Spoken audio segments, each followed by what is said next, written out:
अस्सलाम वालेकुम। थर्मोडायनेमिक्स की प्लेलिस्ट में आज हम आइडियल गैस की प्रॉपर्टीज़ पढ़ेंगे। सबसे पहले ये देखते हैं कि आइडियल गैस हमने क्यों पढ़नी है और आइडियल गैस लॉ क्यों पढ़ना है।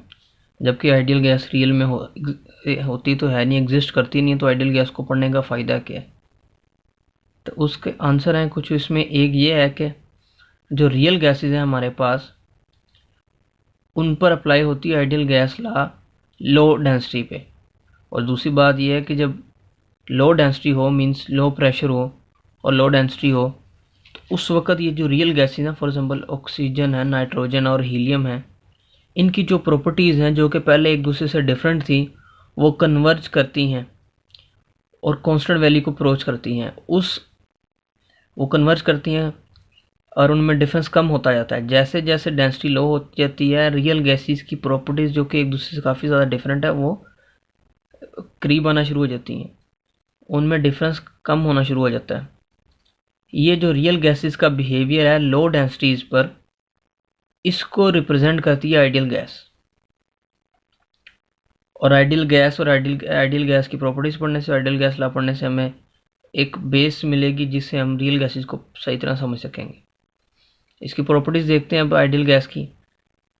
पहली प्रॉपर्टी है कि आइडियल गैस के जो मॉलिक्यूल हैं वो रैंडम मोशन में न्यूटन्स लॉ ऑफ मोशन को फॉलो करते हैं। रैंडम मोशन से मुराद है ये ब्लैक कलर के मॉलिक्यूल कोई इधर मूव कर रहा है, कोई इधर मूव कर रहा है, कोई राइट पे है, कोई ऊपर की तरफ है, तो डिफरेंट डायरेक्शन में मूव करें। इसलिए मैंने तीरों की जो डायरेक्शन है, एरोज़ की डायरेक्शन डिफरेंट बनाई है। और दूसरी बात यह है कि इनकी जो ये हर डायरेक्शन में मूव तो कर रहे हैं रैंडमली, इनकी स्पीड भी डिफरेंट है। किसी की स्पीड कम है, जिसकी स्पीड कम है उसकी जो वेलोसिटी का तीर है उसकी लंबाई कम बनाई है। इसी तरह कईयों के वेलोसिटी की तीर की लंबाई ज़्यादा बनाई। ये शो कर रहा है कि डिफरेंट रेंज है, कम भी स्पीड है, ज़्यादा भी स्पीड है।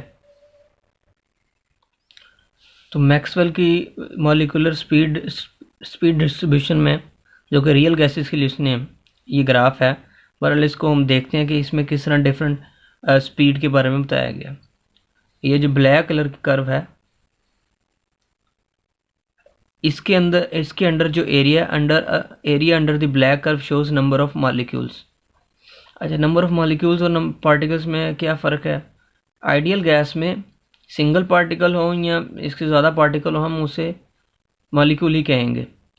ब्लैक कर्व के अंदर जितना भी एरिया, ये नंबर ऑफ पार्टिकल्स को शो कर रहे हैं, नंबर ऑफ मॉलिक्यूल्स को। इसी तरह रेड कर्व के नीचे भी जितना एरिया, नंबर ऑफ मॉलिक्यूल्स को रिप्रेजेंट कर रहा है। जब टेम्परेचर ज़्यादा होगा तो स्पीड कईयों की बहुत ज़्यादा होगी।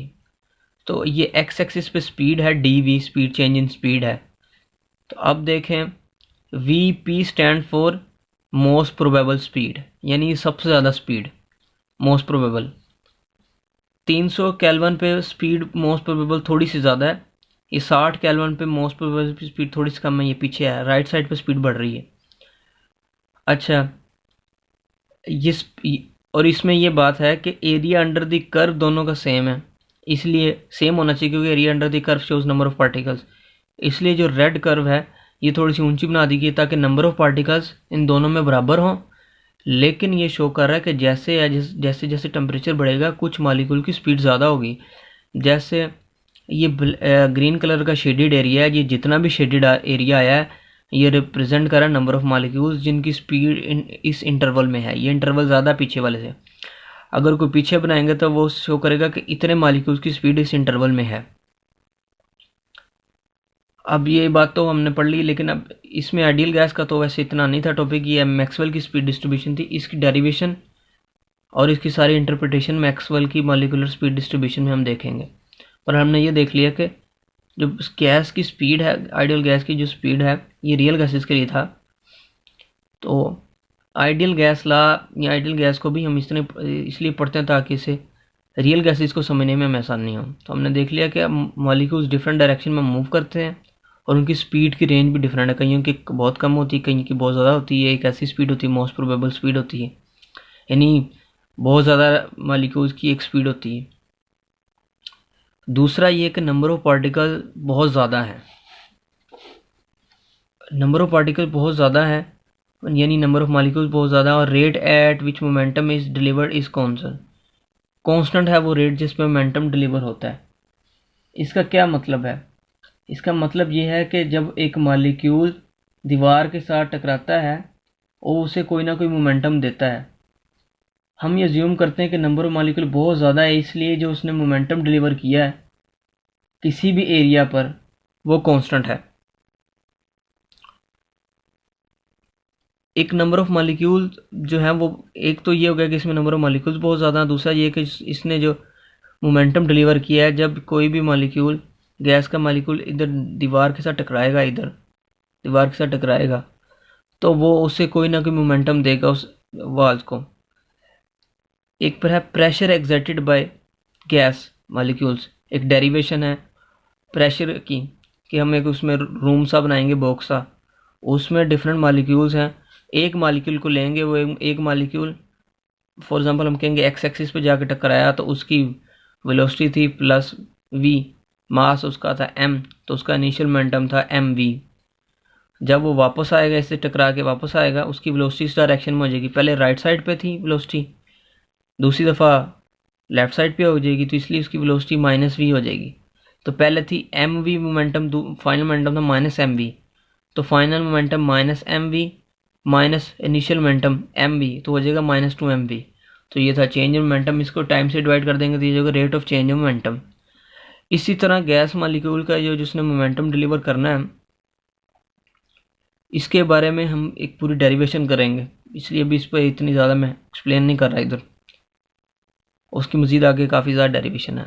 तीसरी जो गैस मॉलिक्यूल की प्रॉपर्टी है वो है कि जो नंबर ऑफ़ मॉलिक्यूल्स हैं divided by volume of gas molecules और वॉल्यूम ऑफ टोटल गैस, ये फ्रैक्शन बहुत कम है। मतलब ये है कि जितना मॉलिक्यूल्स ने वॉल्यूम कवर किया हुआ है वो उस वॉल्यूम से बहुत कम है जितना कि टोटल गैस ने किया हुआ है। ये देखें, ये एक डब्बा है, बॉक्स है, जितना भी वॉल्यूम अवेलेबल हो गैस उसको कवर कर लेती है, उसे ऑक्यूपाई कर लेती है, गैस की प्रॉपर्टी है। लेकिन जो छोटे छोटे मॉलिक्यूल्स हैं इनका सिर्फ देखें, इन्होंने जो वॉल्यूम ऑक्यूपाई किया वो बहुत कम है, बाकी सारा जो वॉल्यूम है वो गैस मॉलिक्यूल ने ऑक्यूपाई किया हुआ है। मतलब यह है कि मॉलिक्यूल का खुद जो वॉल्यूम है बहुत कम है, इन्होंने अपना ज़ाती इनका वॉल्यूम बहुत कम है, लेकिन गैस चूँकि फैल जाती है मॉलिक्यूल्स के दरमियान बहुत ज़्यादा डिफरेंस होता है, फासला होता है, इसलिए ओवरऑल हम देखें कि गैस तो सारी इधर भरी हुई है। तो गैस अगर ये है 1 मीटर क्यूब का बॉक्स है तो हम कहेंगे गैस ने पूरा 1 मीटर क्यूब का वॉल्यूम ऑक्यूपाई किया है। लेकिन बजाते खुद जो मॉलिक्यूल छोटे छोटे हैं उनका वॉल्यूम ऐड करेंगे तो 1 मीटर क्यूब से तो पता नहीं 1000 गुना क्या पता कम हो, लेट से। तो ये मतलब था इसका कि ओवरऑल गैस ने तो बहुत ज़्यादा वॉल्यूम ऑक्यूपाई किया हुआ है, मॉलिक्यूल्स एक दूसरे से कुछ फासले पर फैले हुए हैं, मूव कर रहे हैं, लेकिन मॉलिक्यूल्स का अगर खुद वॉल्यूम इंडिविजुअली ऐड किया जाए तो वो टोटल वॉल्यूम के मुकाबले में बहुत कम है। इसलिए ये जो फ्रैक्शन आएगी कि वॉल्यूम है गैस मॉलिक्यूल्स का, वो मॉलिक्यूल्स का अपना वॉल्यूम और वो वॉल्यूम जो कि पूरा गैस ने कवर किया हुआ वो ये फ्रैक्शन बहुत कम हो जाएगी। ऊपर वाली वैल्यू बहुत कम है तो ओवरऑल आंसर बहुत कम आएगा। चौथी प्रॉपर्टी जो इधर है, force acts only during collision. Collision जब होगी फिर ही फोर्स होगी। अब कोलिजन देखें कब होगी।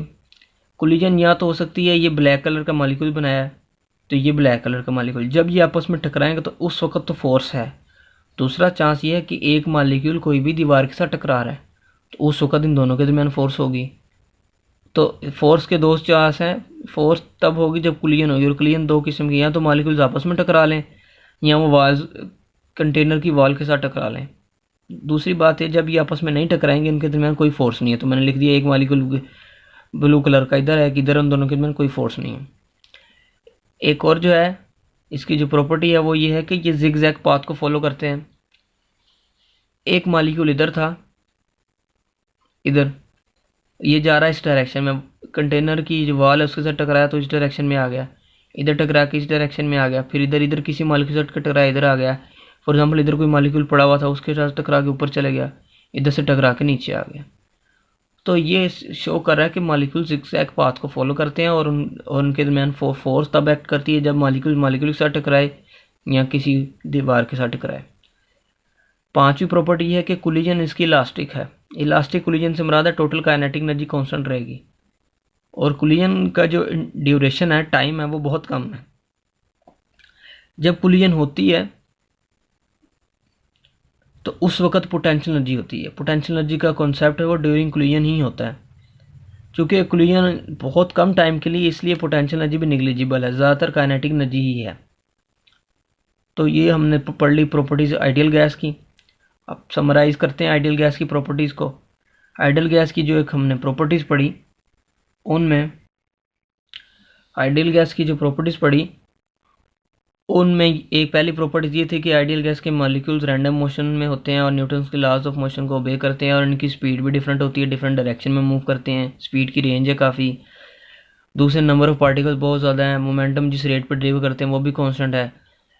जो गैस ने नंबर ऑफ मॉलिक्यूल्स का जो अपना वॉल्यूम है वो तो बहुत कम है, लेकिन जो उन्होंने वॉल्यूम ऑक्यूपाई किया हुआ है वो बहुत ज़्यादा है। एक ये प्रॉपर्टी पढ़ी हमने। उसके बाद अभी हमने इनकी प्रॉपर्टी पढ़ी कि भाई इनकी जो कुलियन होती है वो बहुत कम टाइम के लिए होती है, कुलियन इलास्टिक होती है। तो ये तो सारा था आइडियल गैस के बारे में। आज के लिए इतना ही। Thank you.